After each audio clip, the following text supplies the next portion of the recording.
My name is Serena Hayes, and I am 32 years old.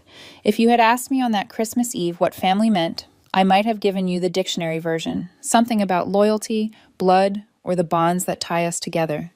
But the truth, family, at least in the Maxwell household, looked like a polished mahogany table, stemmed glasses catching the chandelier's light, and the quiet ache of pretending not to hear the things meant to cut you. I carved another slice of prime rib and placed it on Aunt Margaret's plate.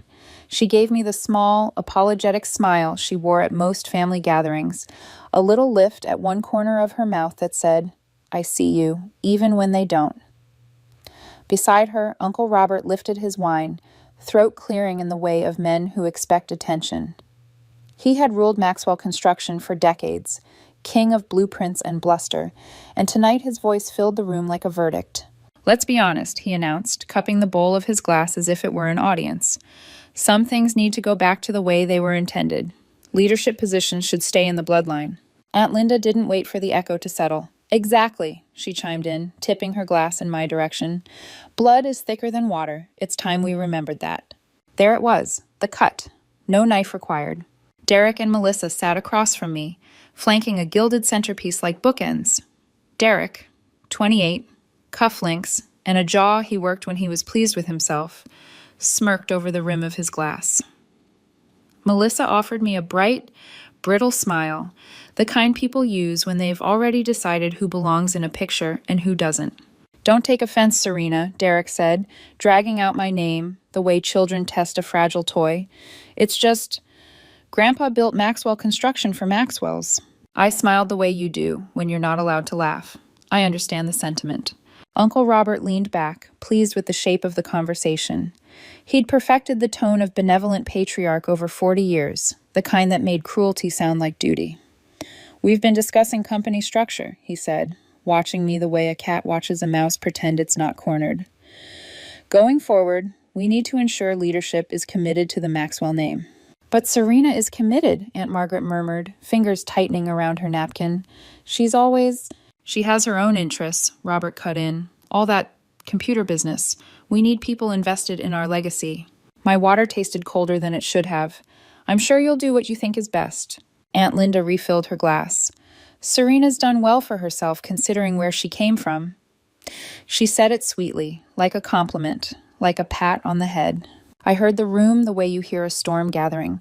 Small sounds amplified, the clink of flatware, the whisper of linen, the throat-clearing cough of someone about to add a nail to a coffin. Somewhere behind me, the hallway grandfather clock ticked, a steady metronome to the performance. I wouldn't give them a scene. That was the rule. Serena stays calm. Serena is gracious. Serena does not bleed where they can see. "I bake the rolls," Melissa said to no one in particular, then to me. "If you want, I can give you the recipe. It's simple." "Thank you," I said. "I manage." Her cheeks flashed, then cooled. "Right." Uncle Robert tapped his spoon against his glass. "Well," he declared, "since we're all here, family, let's toast to the future of Maxwell Construction. To legacy, to keeping it where it belongs." Aunt Margaret's hand brushed my wrist beneath the table. It was a touch that said, "Don't more than do." I folded my napkin carefully, aligning its edge with the plate's curve. The chandelier threw white fire across the crystal. Tiny stars trembled in every glass. "To legacy," Aunt Linda repeated, eyes shining with the kind of triumph that only feels holy if you've never questioned your throne. "Legacy," Derek echoed, already wearing a promotion like a new suit. "Legacy," Melissa sang, and lifted her chin at me as if asking whether I understood the lyrics. I touched my glass to my lips and didn't drink. The story of how I landed at this table was familiar enough to be family lore. When I was 7, a car accident took both my parents in a single night, and my mother's sister, Aunt Margaret, opened her door. She didn't have children of her own. She said there was room for me, and meant it. Uncle Robert said it was right to do what one owed the dead.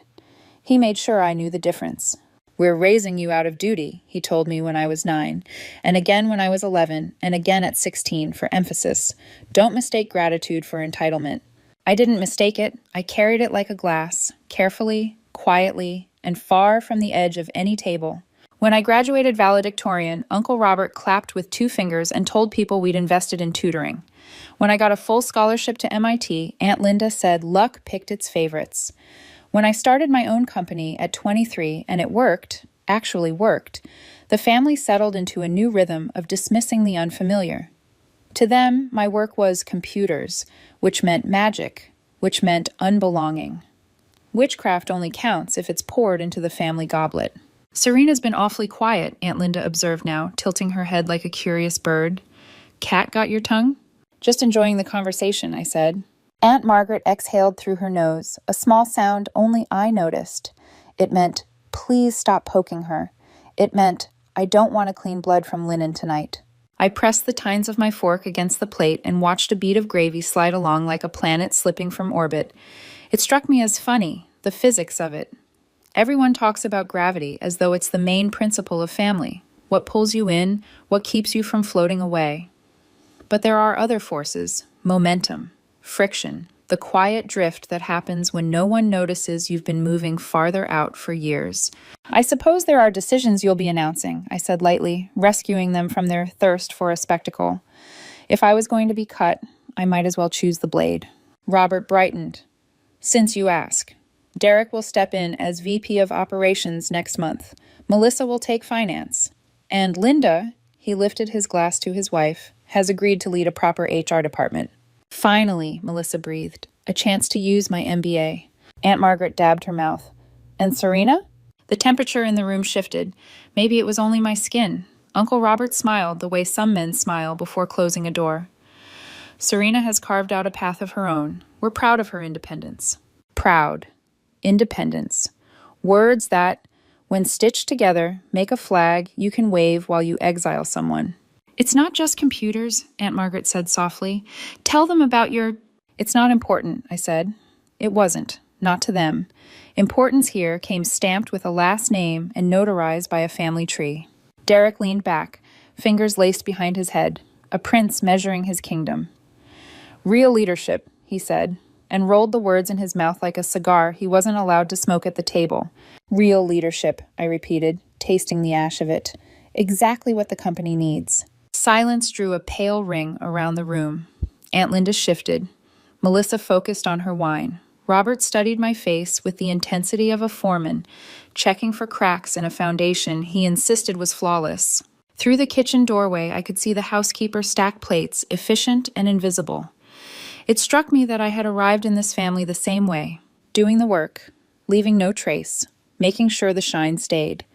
There is a kind of power in invisibility. You can move the world with the smallest lever if no one is watching your hands. Serena, Aunt Margaret's voice brought me back. You'll stay after? Help me with the dishes? Of course, I said. We finished the prime rib and the roasted carrots and a salad Melissa called wintergreens, as if giving lettuce a season gave it pedigree. Conversation slid to ski trips and a new house in Aspen and someone's designer who understood old money. Minimalism, which is to say, spend a lot to look like you didn't spend at all. If they noticed that I kept my glass full and my mouth empty, they didn't say. If they saw the way my shoulders softened each time Aunt Margaret glanced at me, they ignored it as bad posture. The Maxwell gift has always been selective vision.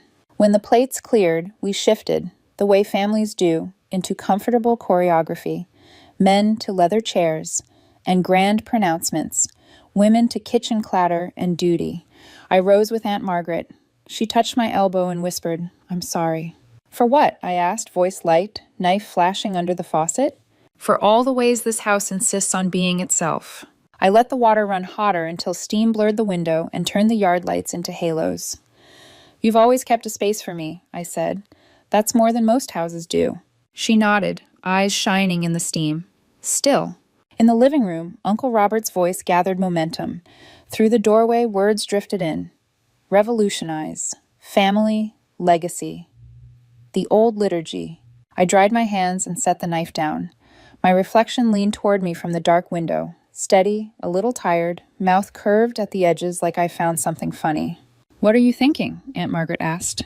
I thought of a year when Melissa's wedding bill ballooned beyond reason, and a check appeared without a signature. I thought of a night Derek's gambling debt evaporated like frost under a kind sun. I thought of hospital corridors, of insurance approvals that had been unlikely until they weren't. Quiet levers, quiet hands. I'm thinking, I said, that some lessons only sink in when the floor gives way. Aunt Margaret flinched, not from fear, but recognition. Serena. I know. I softened it with a smile I'd practiced for decades. Pleasant, unthreatening, impossible to quote later. It's Christmas. We should be kind. We should be honest, she said. Through the doorway, Derek laughed. Melissa's voice lifted. Aunt Linda toasted legacy once more, as if saying it enough times would make it true. I gathered the last of the cutlery. They think I don't belong, I said lightly, almost to the sink, almost to myself. What they don't realize is how invested I've always been. Aunt Margaret searched my face. She knew better than to ask for details. She had learned, in the slow, faithful way only certain women learn, that love and silence can look identical from a distance. I carried the tray back to the dining room and set it down. Uncle Robert caught my eye as if he'd summoned me by thinking the word obedience. He lifted his glass, king in his castle, and pronounced, "To those who understand their place." I felt the old ache rise, then pass, like a wave that had learned my shore by heart. I lifted my water. "To those who do their work quietly," I said, and drank to the future. They heard a polite sentiment. I heard a promise. They were about to learn what family loyalty really costs. When people talk about family, they talk about origin stories, who begat whom, where the bloodlines trace. My origin inside the Maxwell family wasn't written in DNA, but in tragedy. I was 7 years old when my world split. One rainy night, a truck slid across a soaked highway, and in a blink, my parents were gone. The next morning, I woke up in a stranger's guest room, clutching a stuffed rabbit that smelled faintly of gasoline. Aunt Margaret had taken me in immediately. She wrapped me in arms that shook but didn't let go. Uncle Robert's words arrived later. "We're doing this out of duty," he told me one week into my new life. His suit smelled like starch and cigars. "Don't confuse that with privilege. You'll remember that, won't you, Serena?" I remembered. I remembered when I turned 9 and he repeated it, slower, in case grief had dulled my comprehension. I remembered at 16 when he said it in front of Derek during Thanksgiving, as if humiliation were seasoning. I remembered every repetition. You learn to remember when the lesson is carved into you like scripture. But Margaret, sweet Margaret, taught me something different. She never once mentioned duty. She said love was the simplest arithmetic. If you had room, you added. I lived in that equation while Robert forced me to recite his. By the time I reached high school, I understood 2 things. I was a guest in their home, and I had to justify every square foot of space I occupied. So I excelled. Top grades, captain of debate, endless extracurriculars. If there was a ladder, I climbed it, and if there wasn't, I built one. When I graduated valedictorian, Robert muttered that private tutors deserve the applause. At the after-party, Aunt Linda quipped, "She's clever, but cleverness doesn't build companies." I smiled, always smiled, while my insides clenched like fists. At MIT, the scholarship letter came addressed only to me. My name in print, no Maxwell signature required. That moment tasted like clean air. Yet at the Christmas after, Robert clinked his glass and called me lucky. Derek rolled his eyes at the idea of charity cases getting scholarships for being sob stories. Every triumph was revised, every step uphill flattened into luck or pity. But revision only works if you let others hold the pen. Quietly, stubbornly, I began writing my own. At 23, I built something from scratch. While Derek scrolled through sports cars and Melissa took internships she never finished, I worked in cramped apartments with secondhand monitors and a team of 3 friends who believed more in caffeine than in sleep. What started as tinkering with construction data evolved into Meridian Technologies, a platform that changed how projects were designed, monitored, and built. By the time the world took notice, we were already outpacing competitors. By the time Forbes added me to its 30 under 30 list, we had tripled client contracts in 6 months. By the time the Maxwell family glanced up, wondering what I'd been doing all these years, I was running a $2.8 billion enterprise that quietly supported half the construction industry in our state, Maxwell Construction included. 3 years ago, when Robert nearly drove the family empire into bankruptcy with an ill-fated Florida expansion, they didn't know who saved them. They didn't know how close their empire came to foreclosure. They didn't know about the Friday night boardroom where a room full of men in expensive suits whispered collapse, or the Monday morning when Meridian Capital appeared like a ghost investor with $50 million in hand. They never guessed it was me. Robert boasted about the sudden turnaround. Derek bragged to women at bars about his father's strategic genius. Melissa told her friends Maxwell Construction was thriving because of family grit. Meanwhile, I sat across dining tables from them, cutting meat and listening to jokes about how my computer hobby would never amount to anything. None of them knew that the systems Robert praised as revolutionary were coded in my company's offices. None of them knew that the management team keeping the company afloat answered to me, not to him. None of them knew their Christmas bonuses were paid from the profits of contracts I had orchestrated. The irony was exquisite. I was the invisible architect of their survival. I learned early that invisibility has power. When you're unseen, you can move mountains without anyone noticing the shifting earth. When Melissa's wedding spiraled $40,000 over budget, the bills vanished overnight. Derek's gambling debt, $80,000 that could have crippled his credit, melted into thin air. Robert's heart surgery bills, denied twice by insurance, miraculously approved after a mysterious intervention. Anonymous benefactors, they whispered. Family blessings, they assumed. The truth was smaller, sharper. Me, my pen, my check, my refusal to let them collapse under their own weight, not because they deserved it, but because Margaret's lesson still echoed. If you have room, you add. But adding has limits. Even numbers break if you press them hard enough. Back at that Christmas table, as Robert and Linda toasted legacy and Derek grinned like a conquering heir, I remembered every faceless gift, every erased debt, every hour I had poured into keeping them afloat. They thought I was a guest in their story. They didn't realize they were characters in mine. The irony coiled tighter in my chest. I was more Maxwell than any of them, not by blood, but by investment. They carried the name. I carried the weight. And weight, unlike names, is measurable. I helped Margaret clear plates while the others sprawled in leather chairs, talking loudly about expansion plans and future profits. Robert's voice rolled like thunder through the archways. Innovative approaches, revolutionizing the industry. I stacked dishes, listening. Their kingdom only existed because of me. Their thrones balanced on a foundation I had quietly poured. Margaret touched my hand as I rinsed silverware. You know you don't need their approval, she whispered. I smiled faintly. Approval isn't the currency I deal in. She frowned, uncertain. Then what is? I dried my hands slowly, the cloth rough against my skin. Leverage. And in that moment, beneath the clatter of dishes and the thunder of Robert's voice, I decided the leverage I had given them freely was about to be withdrawn. They wanted me invisible. They were about to see what it costs when the invisible disappears. The next day, the memory of that Christmas dinner still hung over me like the smell of too much wine. Words have a way of lingering, especially when they've been sharpened for years to cut in the same place. Uncle Robert's declaration, "Leadership belongs in the bloodline," echoed every time I closed my eyes. It wasn't new. It was only the latest verse in a hymn he'd been singing since the day I arrived in his house. Still, last night had been different. The chorus wasn't just Robert anymore. It was Linda, Melissa, and Derek, all harmonizing, proud to crown themselves heirs. I shouldn't have been surprised, but I was. At the table, after Robert announced the new structure, Derek leaned back as though the chair itself bowed to him. Finally, he'd said, stretching his arms, real leadership. The smirk he wore was the kind only people born, cushioned by money, ever perfect. A smile that said, "Of course this is mine. Why are you even asking?" Melissa's face had glowed, her hands clasped like a child receiving a long-promised gift. It's about time I put my MBA to use. I can already see the new financial strategy forming. Linda nodded proudly, sliding her perfectly manicured nails over her husband's sleeve. With me leading HR, the company will finally feel like a true family.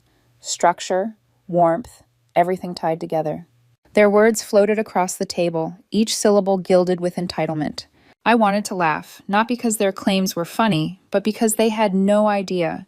Not one of them knew that their promotions were empty thrones built on foundations I had poured myself. Aunt Margaret had been the only voice of dissent. "What about Serena?" she asked, barely above a whisper. The room paused. Forks hovered. For a heartbeat, silence stretched. Uncomfortable and accusatory. Robert cleared his throat. "Serena has her own pursuits. Independent. Busy with her computer business." "It's not just a computer business," Margaret protested softly. "She was honored last month for her work. Serena, tell them about it." I shook my head. It's not important.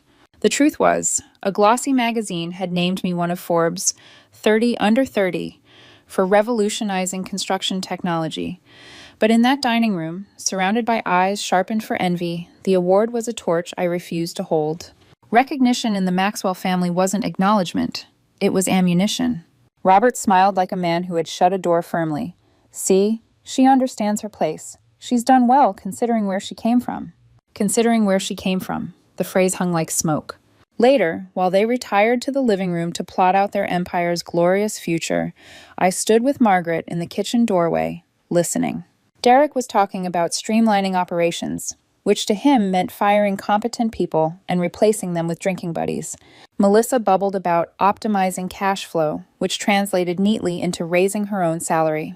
Robert presided as though he were dividing land among vassals, nodding like a benevolent king. Margaret's hand found mine, squeezed. Her eyes said what her voice could not in that moment. You are worth more than this table allows. But words, silent or spoken, couldn't erase the years of being told otherwise. As I stacked plates, memories lined up uninvited. Melissa's wedding. The frantic calls when her venue demanded payment she couldn't cover. The mysterious gift that saved the day. The one she never knew came from me. Derek's gambling problem. The creditors, the late-night panic, the mountain of debt that disappeared overnight. He thought luck favored him. Luck had my name on the check. Robert's surgery. Medical bills denied twice by insurance. Then a sudden approval, as though bureaucracy had shifted by divine intervention. That miracle wore my fingerprints. I had been showing up for them all along. Not with speeches, not with toasts, but with money, solutions, and quiet erasures of their mistakes. I had been the ghost holding their fragile empire upright. And still they called me outsider. Margaret touched my shoulder gently. I don't agree with any of this. I forced a smile. It's okay. No, she whispered fiercely. It isn't. You've done more for this family than anyone else at that table. You show up. You care. I wanted to believe her, but the truth was harder. Caring had never earned me a seat. Family isn't about blood, I told her quietly. It's about who shows up. Her eyes softened. And you always have. But standing in that kitchen, hearing Robert's voice roar about revolutionizing construction, I realized something. Showing up was no longer enough. For years, I had played the silent benefactor, investing from the shadows, saving them without asking for recognition. But last night had made one thing clear. Invisibility doesn't buy belonging. If they wanted a kingdom without me, then perhaps it was time to let them have it, on their own. Let them see what happens when the invisible hand withdraws. I excused myself early, citing an early meeting. Robert barely noticed. Derek and Melissa waved distractedly. Linda smiled as if to say, better luck next time. Margaret kissed my cheek, lingering, searching my eyes for something she couldn't name. I left the house, the winter air sharp against my face. The snow glittered under the street lamps, clean and untouched. My breath clouded white in front of me as I slid into my car. For a long moment, I sat with my hands on the wheel, staring at the house where my childhood had been rewritten as duty, where my adulthood had been dismissed as luck. Then quietly I whispered to myself, no more. The decision crystallized right there, cold and unshakable. Tomorrow I would remind the Maxwells that every empire has a foundation, and foundations crack when you take them for granted. The morning after Christmas, my office was already alive when I arrived. The glass towers of downtown glimmered against the winter sky, and Meridian Technologies' logo reflected off the marble floor in the lobby like a silent crown. Every time I walked through those doors, I felt the same strange paradox. This place was my empire, yet to the Maxwells, I was still a guest. I rode the elevator up to the 32nd floor, watching the numbers climb. The world saw me as a woman who had made it. Corner office, 3 floors of engineers and analysts, a company name whispered in boardrooms. But the family? To them, I was just the charity case who'd grown lucky with computers. Luck, that word had become their favorite weapon. I stepped into my office, minimalist but intentional. Warm wood against glass walls, a desk that commanded attention without needing to shout. From here, I could see the city stretched beneath me, cranes moving like chess pieces across half-built towers. Towers whose foundations relied on my software. Some even carried the Maxwell name. I slipped off my coat, draped it over the chair, and sat down with the quarterly reports. Maxwell Construction's line glared at me in black and white. Positive margins, steady growth. Numbers that looked impressive, unless you knew who had orchestrated every digit. They thought Robert's leadership had turned the company around. They thought Derek's vision and Melissa's education were about to bring a golden age. What they didn't know was that without Meridian's technology, without Meridian's management team, without Meridian's funding, their company was little more than scaffolding over rot. The truth pulsed beneath the ink. I had built their survival. I could dismantle it just as easily. I picked up the phone and dialed Sarah, my investment manager. She had been with me since Meridian's earliest days, a voice of reason, cautious where I was decisive, practical where I was instinct. "Sarah," I said when she answered, "it's Serena."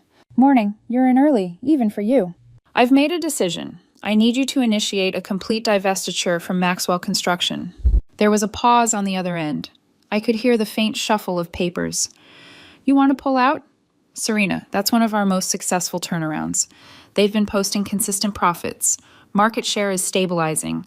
I know, my voice was steady, almost cold. "I want out." Her tone sharpened, no longer casual.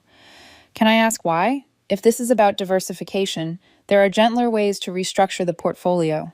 "It's not about diversification." I swiveled my chair toward the window, the skyline jagged and defiant. "It's personal."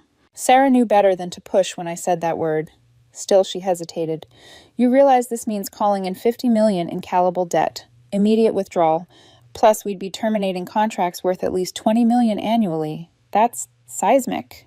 "How fast can it be done?" "For the callable debt, today. For the contracts, most have 30-day termination clauses." "Do it." There was a beat of silence, the kind when someone realizes you're not bluffing. "Serena, this will destroy them. You know that, right?" "Yes."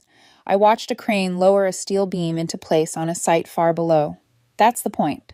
When I hung up, the office hummed with its usual rhythm, keyboards clacking, voices on calls, the low buzz of ambition. But inside me, the decision rang louder than any of it. For years, I had been the hidden spine of Maxwell Construction. I had saved them in silence, kept them standing while they dismissed me, overlooked me, erased me. And last night, they had made it clear I would never be more than an outsider in their story. Fine. If they wanted to live in a world where Serena Hayes didn't count, then they would have it. I would erase myself from their empire and watch what happened when the scaffolding gave way. By noon, the paperwork was in motion. Sarah called back, her voice clipped but efficient. "The withdrawal has been initiated. Their bank will be notified within the hour. As for contracts, termination notices are being prepared. By tomorrow morning, they'll be delivered to Maxwell Construction's executive offices." "And the management team?" I asked. "They're technically employed through Meridian Consulting. We can reassign them within 30 days. "Good, do it." Sarah exhaled. "Serena, once this hits, their entire operation will unravel. Do you want to leave a door open? Some option to renegotiate later?" I looked out at the skyline again, at towers that would stand long after names like Maxwell faded. "No, close it." I leaned back in my chair, the leather cold against my shoulders, and allowed myself the smallest smile. Somewhere across the city, Robert was probably on a golf course, Derek scrolling through his phone, Melissa shopping for a new blazer to wear as VP. None of them had the faintest idea. By the time they learned what had happened, their empire would already be crumbling. I whispered it to the glass, the city lights catching my reflection. "They wanted me gone. Now they'll know what gone feels like." The first missed call came at 10:17 a.m. Uncle Robert. I let it ring. By 10:20, Derek's name flashed. Then Melissa, then Linda, each call stacked like dominoes, desperate fingers pressing redial. I watched the screen light up, one after another, and did nothing. By noon, there were 11 missed calls. By 1 o'clock, 17. The family who once told me I didn't belong now couldn't seem to breathe without me. I poured myself a cup of coffee and sat at the window, watching the city below as if the chaos in their world had nothing to do with me. And in truth, it didn't anymore. At 2 o'clock, my phone vibrated again. Aunt Margaret. I almost answered. Almost. Something in me softened when her name appeared, but I hesitated long enough that the call rolled to voicemail. A minute later, she tried again. This time, I picked up. Her voice trembled with confusion. "Serena, do you know what's happening?" Robert came home in a panic. He said something about a $50 million loan being called in. That can't be true, can it? I swirled my coffee, watching the ripples fade. It's possible. But where would such a loan even come from? He kept saying some investor pulled out. He looked terrified. I didn't answer right away. The silence stretched between us until Margaret's voice cracked. Serena, please, tell me the truth. I can't, I said softly. Not yet. She exhaled shakily. Robert wants to speak with you. He's begging. I've never seen him like this. I'm sure he is. Will you call him back? I'll think about it. I ended the call before she could press further. The rest of the day unfolded like silk. Lunch with a potential client at a rooftop restaurant. Laughter that felt easy, as though my heart weren't wrapped in ice. Afternoon meetings about expanding Meridian's reach into Europe. A glass of wine in the evening with a venture partner who wanted to introduce me to someone from Dubai. And then, dinner with Aunt Margaret. I chose the restaurant deliberately. Her favorite Italian spot tucked in a corner of the city, all warm lights and the smell of garlic in the air. She looked tired when she arrived, but she smiled when she saw me. Robert wanted me to stay home tonight, she admitted as we sat down, but I told him I needed space. I poured her water. You deserve more than space. You deserve peace. Her eyes searched mine, but she didn't mention the company. Didn't ask questions she wasn't ready for answers to. Instead, we talked about the weather, the food, the trip she still dreamed of taking to Florence. For 2 hours, we pretended the world wasn't unraveling. When I drove her home, she squeezed my hand. Whatever happens, Serena, you're my family, always. The words pressed against the armor I'd built, threatening to crack it. By the time I reached my own apartment, my phone displayed 37 missed calls. Robert, Derek, Melissa, Linda, all of them reaching for the invisible hand they had once ignored. I set the phone face down on the counter, poured myself another glass of wine, and opened my laptop. Tomorrow, the termination notices would arrive at Maxwell Construction's headquarters. Their executives, the ones I had quietly installed, would be reassigned. Their systems would begin the slow bleed of reverting to basic functionality. Robert's empire would feel the first tremors of collapse. And for the first time in years, I felt no obligation to stop it. Lying in bed that night, I stared at the ceiling while the city hummed outside my window. My thoughts replayed the Christmas dinner. Robert's voice, Derek's smirk, Melissa's glee, Linda's toast. They thought leadership was a crown passed by blood. They thought my silence was weakness. They had no idea. They were about to learn that the quietest one at the table had been holding the floor beneath their feet all along. The king's throne was built on sand, and the tide had just come in. By the next morning, the cracks in Robert's empire were wide enough to swallow him whole. At 7:05 a.m., as I stepped into Meridian's lobby, I spotted him immediately. My uncle, once so proud of his pressed suits and commanding presence, now looked like a man who'd aged 10 years overnight. His hair was rumpled, his tie askew, and his eyes carried the sleepless red of panic. "Serena!" His voice was hoarse, desperate, startling enough that a few employees glanced our way. I paused, adjusting the strap of my bag on my shoulder. "Uncle Robert, this is unexpected. We need to talk, please." I studied him for a moment, then gestured toward the elevator. "Fine, come up." He followed me silently, shoulders hunched, the elevator's polished steel reflecting a man stripped of authority. When we reached my office, he stopped in the doorway, staring as though he'd never truly seen me before. The wide windows, the panoramic view of the skyline, the sleek design that spoke of power and precision, it all unsettled him. "This place, I had no idea." "Most people don't," I replied, settling behind my desk. "What can I do for you, Uncle Robert?" He sank into the chair across from me, hands clasped so tightly his knuckles went white. "It's the company. Something terrible has happened. Our main investor pulled out overnight. 50 million, gone. Just like that. And now the bank is breathing down our necks. They're threatening foreclosure." I folded my hands calmly. "That's unfortunate." "It's worse than unfortunate," he snapped, then caught himself, softening his tone. "It's a disaster. Without that investment, we can't meet payroll, can't cover our debts. And the software," he leaned forward, eyes frantic, "the systems we rely on, they're shutting down. We've been notified support ends in 30 days. Do you understand what that means? We can't run the business without those systems."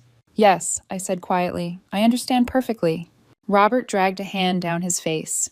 "The lawyers say the contracts allow this. Whoever wrote them was too clever. There's no legal recourse, nothing we can do. I let a beat of silence pass before speaking. So why are you here?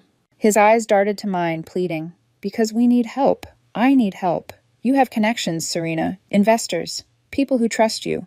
If you could introduce us, just point us toward someone who might step in. I swiveled my laptop around so the screen faced him. The homepage of Meridian Capital glowed in the morning light. Crisp fonts and polished success stories splashed across the screen. You mean someone like this? He squinted. Meridian Capital. Yes, that name keeps coming up. They were our mystery investor. Do you know them? I tilted my head, meeting his eyes evenly. I am them.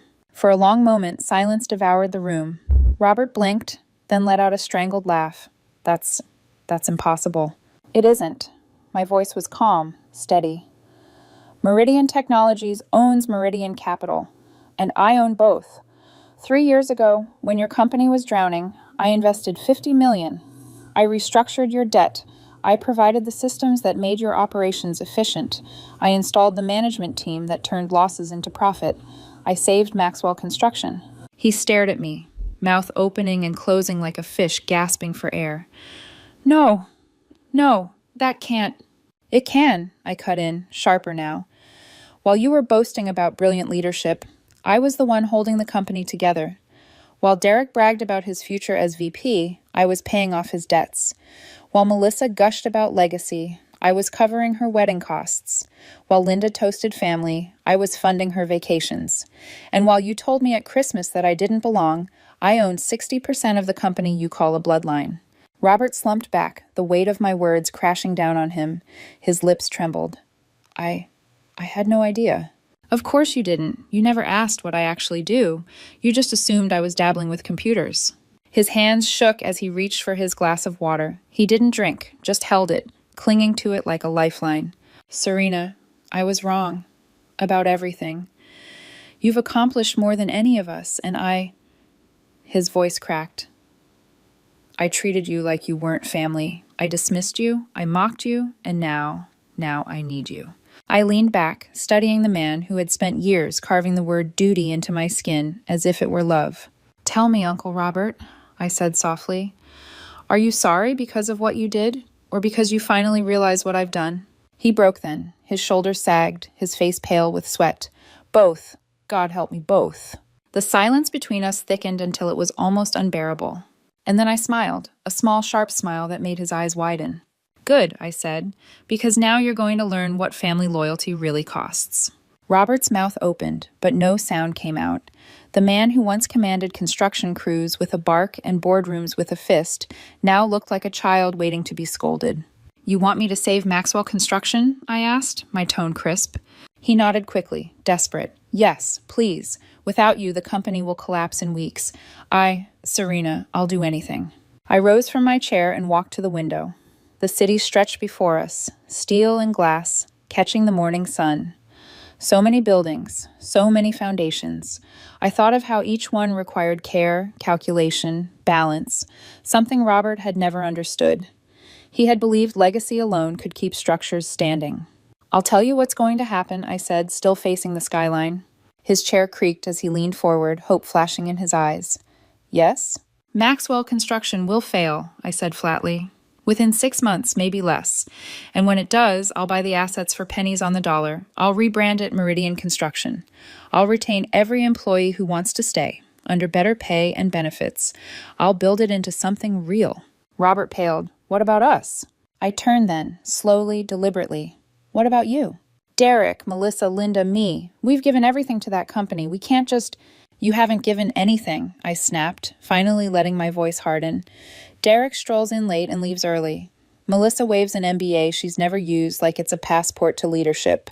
Linda collects bonuses and hosts luncheons. And you, Robert, you spend more time on golf courses than at job sites. Meanwhile, I've been funding, structuring, saving. Tell me, what exactly have you given?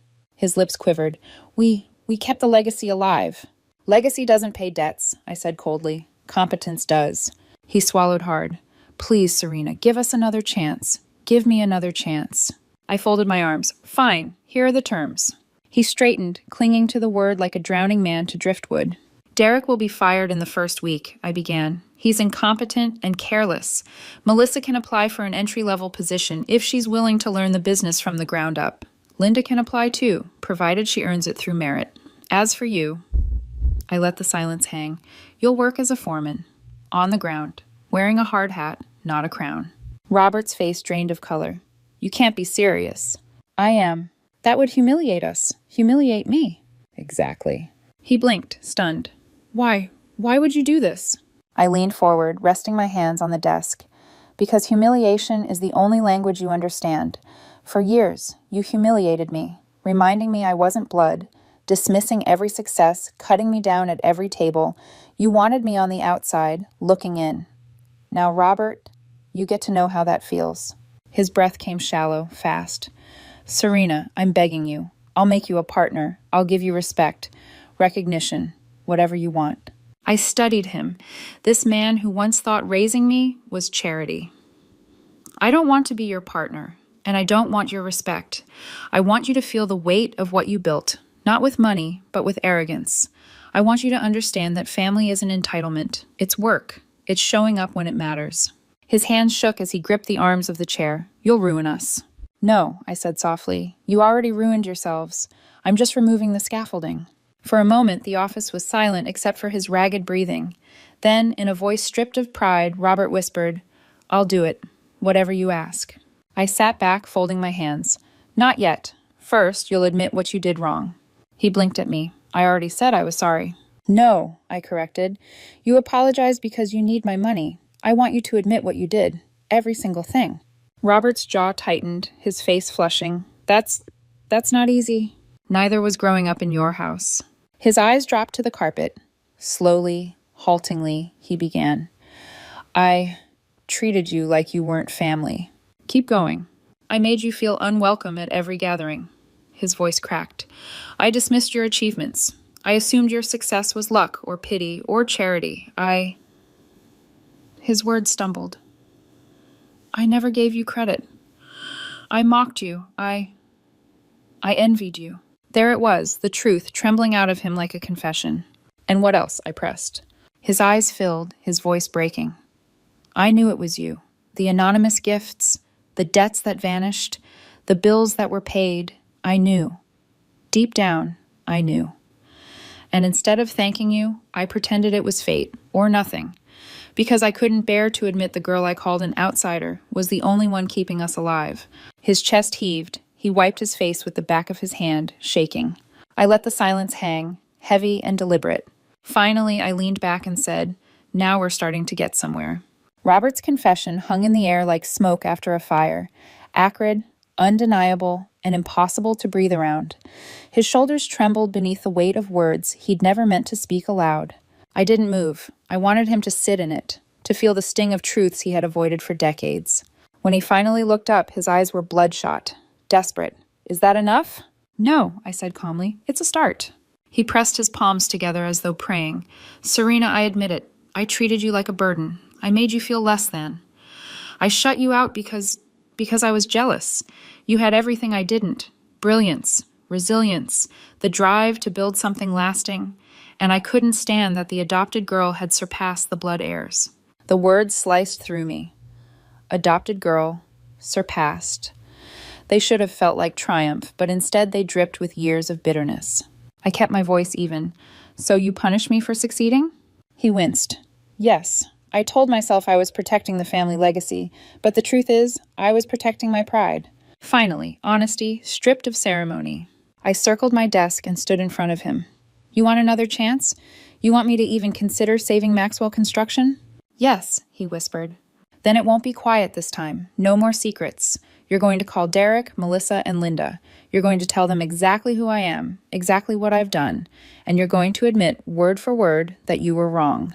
His face blanched. Serena, that would humiliate me. Good, I said, ice in my tone. Humiliation is honesty's twin. You've lived on lies long enough. Now you'll live on truth. He slumped, broken. If I do this, will you save us? I let silence stretch. He searched my face for mercy, but I gave him none. Maybe, I said finally, but the terms will be mine. Different ownership, different management, different family dynamics. Nothing will go back to the way it was. What kind of terms? His voice shook. I'll own 80% of the company, I said without hesitation. You, Derek, and Melissa can earn equity back only through performance. Linda will have to apply for a real job like anyone else. No titles, no gifts, no nepotism. His jaw tightened. That strips us of everything. That's the point. He buried his face in his hands. For a long moment, the office was quiet except for the hum of the city outside. When he finally looked up, his eyes glistened. Serena, why? After everything I did, why help us at all? Why not just let us die? I studied him, remembering the years of cold stares, the clipped words, the constant reminder that I was obligation, not family. And yet, behind it all, I remembered Aunt Margaret's steady kindness, the way she'd fought for me in quiet ways no one else ever did. Because Margaret taught me something you never understood, I said. Family isn't blood. It's who shows up when it matters, even when they don't deserve it, especially then. He flinched, the truth cutting deeper than any threat could. Robert's voice broke. I don't deserve saving. No, I agreed. You don't. But the 247 employees who depend on Maxwell Construction, they do, and Margaret does. So if I save you, it won't be for you. It will be for them. Tears slid down his cheeks, unchecked now. What do you want me to do? I leaned in, my voice steady. Call them, tell the truth, admit everything. And when you've finished, when they know who really saved them, then maybe I'll consider building something new from the ruins you left behind. He nodded slowly, defeated, broken in a way I had never seen. I'll do it. I'll make the calls. Good. I returned to my desk and sat, reclaiming my space. He stayed hunched in the chair, smaller than I had ever seen him.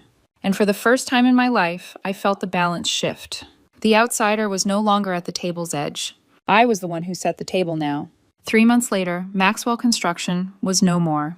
In its place stood Meridian Construction, sleek new signage gleaming above the company's downtown headquarters. The name change wasn't just branding. It was reclamation. What had once been Robert's crumbling empire was now mine, rebuilt on competence instead of entitlement. And it was working. The numbers spoke first. Profits climbing, projects delivered ahead of schedule, contracts expanding across state lines. But beyond the spreadsheets, there was something else, something intangible, a shift in atmosphere. Employees who once whispered about instability now carried themselves with confidence, knowing their work was secure.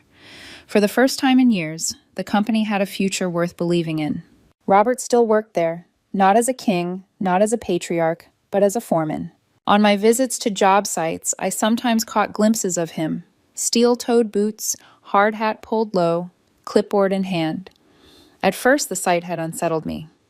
Robert Hayes, who once presided over holiday dinners like a monarch, now directed crews pouring concrete under the sun. But strangely, he seemed lighter, less brittle, almost human. One afternoon, as I walked a site with a project manager, Robert passed by. Sweat streaked his forehead, his shirt smudged with dust. He paused, meeting my eyes.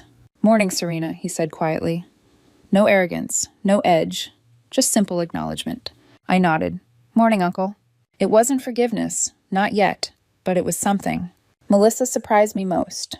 When the company fell and rose again, she had chosen to stay, this time without titles, without privilege. She started in an entry-level finance role, spreadsheets, and late nights replacing designer handbags and brunches. To everyone's shock, including mine, she adapted. One evening, I passed her office and saw her hunched over a stack of reports, hair pulled back, eyes tired but focused. She glanced up, startled. Oh, Serena, I didn't see you. You're still here? I asked, checking the clock. It was nearly 9. She gave a small, almost sheepish smile. I wanted to get this analysis right. For once, I want to earn it. Her words lingered long after I left. Derek, on the other hand, hadn't lasted a month. His arrogance clashed with accountability, and when deadlines slipped under his watch, I let him go. The last I heard, he was chasing startup dreams in another city, still convinced the world owed him a crown. Linda applied for a position, but without qualifications to lean on, she faltered. She now split her time between volunteering and organizing community events. For the first time, she was learning what it meant to contribute without expecting applause. As for me, my life changed too. Not in wealth or status, but in weight. For years, I had carried their survival in silence. I had been the ghost that paid bills, erased debts, saved them without recognition. That silence had been my armor, but also my prison. Now the silence was gone. Every Sunday, I still had dinner with Aunt Margaret. She insisted on cooking herself, even when I offered reservations at the finest restaurants. "Too much noise out there," she said. "I'd rather feed you here." We ate at her modest dining table, the same one from my childhood. She always set a seat for me, as though it had never been in question. One evening, she served roast chicken with rosemary, and as we ate, she smiled softly. "You know, Serena, I'm proud of you." The words hit me harder than any accolade, any Forbes list, any quarterly report, because they came from the only person who had loved me without conditions, without contracts, without blood. Sometimes, late at night, I thought back to that Christmas dinner, to Robert's voice declaring I didn't belong, to Linda's glass raised, Derek's smirk, Melissa's brittle smile, and I thought of how far we had all fallen since then, how far we had risen too. The truth is, family had never been about legacy or bloodlines. Family was about who chose to show up, who chose to rebuild, who chose to change. For years, they had cast me as the outsider. But in the end, the girl they tried to exile had been the one strong enough to hold everything together. I looked out over the city from my office window one evening, the skyline glowing gold in the setting sun. Meridian construction projects dotted the horizon. Bridges, towers, schools, homes. Structures built to last. Sometimes people need to lose everything before they can see what they already had. And sometimes the family you save becomes the one you create anew.